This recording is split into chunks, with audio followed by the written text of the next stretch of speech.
Hey, Miss Jones, Chuck has whatever he needs. Okay, I dig that. I had to roll out the carpet for Chuck. You know what I'm saying? What's going on, everybody? It's your man, Chuck Creekmer, aka Jigsaw from allhiphop.com, and I'm talking to one of my heroes, Chuck D from Public Enemy, about the Audible original Songs That Shook the Planet. Congratulations, man, on this new project you're doing with Audible, Songs That Shook Up the World. It sounds really interesting. I listened to some of the, the audio that they gave me. It was, I guess, unfinished, but it seemed really cool. And I'm not big in podcasting. Yeah, so yeah. Give us the rundown on this and what, made you do this particular approach to podcasting. Well, Chuck, people also forget that podcasting started from the fact that people had iPods. Yeah. And then it got lost in the mix like Band-Aids and bandages and all of that. I come from a world, as you well know, I don't like cameras. I don't like videos. I don't like having photos of me. I'd rather be heard than not seen. But you sound insane as a person saying that, being involved in the industry that went from audio visual and flipped into visual audio. Right. The priority for people is to see first, and people today, they listen with their ears, or they listen with their eyes. Matter of fact, they listen a little bit too much with their eyes because the industry with gadgetry and all that is playing three-card money with what they think is something that they're like engaged on, and they'll flip it on them in a minute. So, this opportunity came through because I'm always trying to figure out, how do I curate this music? How do I build vehicles? How do I build a road so vehicles could actually ride on it? You can't put the Lamborghini of rap music on a mud road because mud is going to be mud, and it's got to be able to go from A to B. And if the road ain't right, the vehicle ain't going to roll. And you well know, like, what you provide is a service that's necessary, because if nobody talks about the who, what, when, what, whys of what they love, then it's going to be as disposable as a piece of tissue. So you are, an essential information piece that makes somebody like, okay, I know about that. Wow, that makes me feel like I could get further engaged into this. And so they're doing this project and being asked to do it was like, okay, it's like, it doesn't go begin and stop at me. It's like, what can we do from this point on to actually, engage on curating things that are important? If there's going to be a world out there anyway, then let's talk about the world of Black music and hip hop music, as saying, well, our stories about it is just as important as Tom Petty talking about his musics, and Paul McCartney, and and people like that. So yeah, we have something to say too. Now, it's audible, it's audio, because we live in a visual audio age. We don't no longer live in an audio visual age. Back in the day, 50 years ago, when I was 10 years old or whatever, we listened to music. Mm-hmm. It's the only thing you did to music, and you saw music later, whether it Pop on Soul Train, Dick Clark, live performances. That's when you was able to see music way after the fact. So automatically you had to engage music differently. You had to listen to it. You had to process it. You wore it. And even when you walked away out into your crib, you didn't really carry it with you. Right. So it had to be embedded into you. I remember, like, in my mind growing up, man, I always had these 100 songs rolling around in my mind anyway. So when it was time to make this project and pick 10, I didn't have to go into like, oh, let me see in my iPod and go into a list and pick the best 10 and all. No, all I had to do is come right up in here. It's like, okay, let me roll these out and then get like forensic, with that afterwards, Mm-hmm. Yeah, so. So you said there's 10 people. Who are all the 10? I've seen about 5, I think.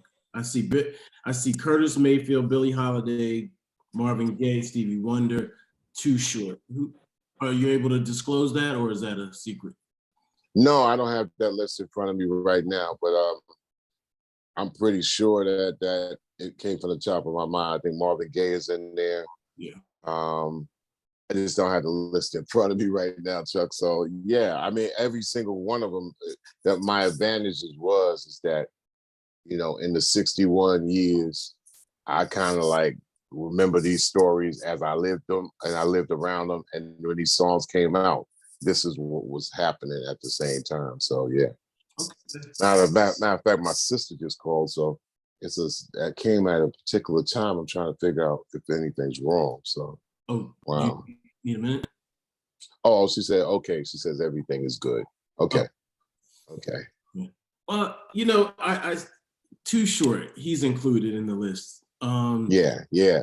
And as If a matter of fact, Too Short is the only rap song in the list. And I said this before for a specific reason, is that um I didn't choose rap songs because that opens up a whole universe. It opens up a whole Pandora's box when you start getting into that. So I wanted to pick 10 songs and just to let people know when you're talking hip hop, you're talking the essence of what it came out of.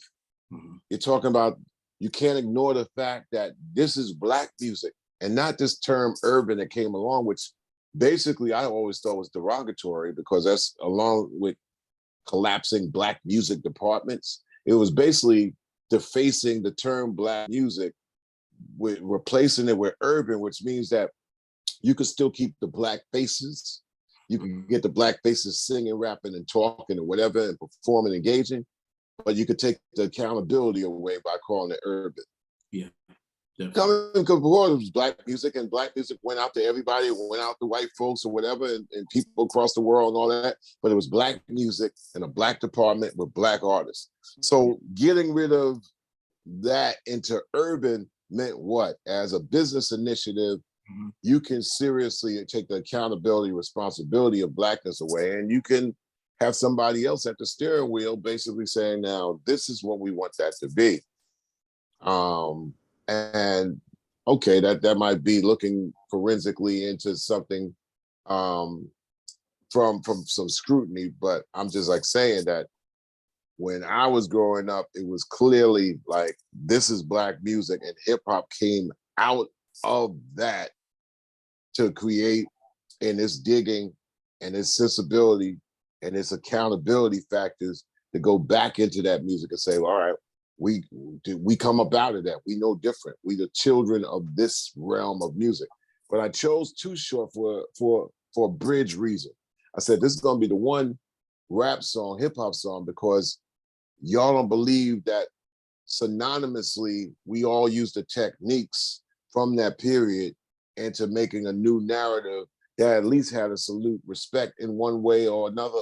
Maybe one song out of 10 by some artists, maybe 9 songs out of 10 by other artists. But Too Short, when he did a rendition of The Ghetto, which was Donny Hathaway's, I mean, he not only did, in my mind, he kind of upgraded that song into being one of the greatest political hip hop songs of all time. And I've always been clear to give him the props for creating that song. Even when I remember the minute it came out, and I went to Short, and I said, "Bro,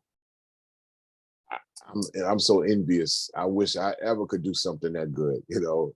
And Short Dog was a protege, but you know, like one of our younger brothers, and helped him on his first tours and stuff like that. So I really felt, you know, that naming his song "The Ghetto" just showed you that hip hop artists, no matter what ilk they come from, whatever their range was, that they can extend and also pay homage and nods to what songs did previously. And that was the bridge song between the songs I grew up with and the songs that rap music and hip hop changed the world with. And he had a perfect song that was the epitome of that bridge.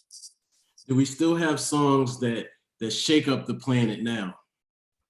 We do, but they're not just audible. They're not heard first. They're just dynamically probably seen and experienced. You know, I mean, Kanye West is damn near a new religion. he can't. He's not a recording artist. He's like a religion. And people might say I'm crazy for saying that, but I said, well, you got to look at the demographic of these new human beings that got their own reasons for what they think is phenomenal and trend setting. I mean, who the hell is going to show up 60,000 people in a stadium for a listening party? That's got to be a whole nother dynamic with that. So he can always press the button to change, because and then there's artists that come up out of that.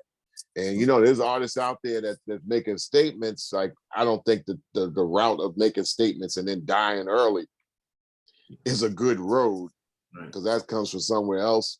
So they got pimped into thinking that means something. But I think artists that dare to go up against the machine, this machine is harder to recognize now because everything is anything all up into a ambiguous mix. But those that's able to recognize the world probably come from outside the United States. Yeah. But how much of the United States going to pay attention to? Everybody in the USA got arrogance. Yeah. And I tell people, I say the arrogance that you are exuding to the world of hip hop and rap music around the world is the same arrogance you felt when a New Yorker walked in the room. Because a New Yorker walk in the room anywhere in the United States of America, and everybody say, well, damn, why don't you take that New York off your shoulder? Right. But somebody from the United States gonna do the same thing when they go to other countries. Absolutely.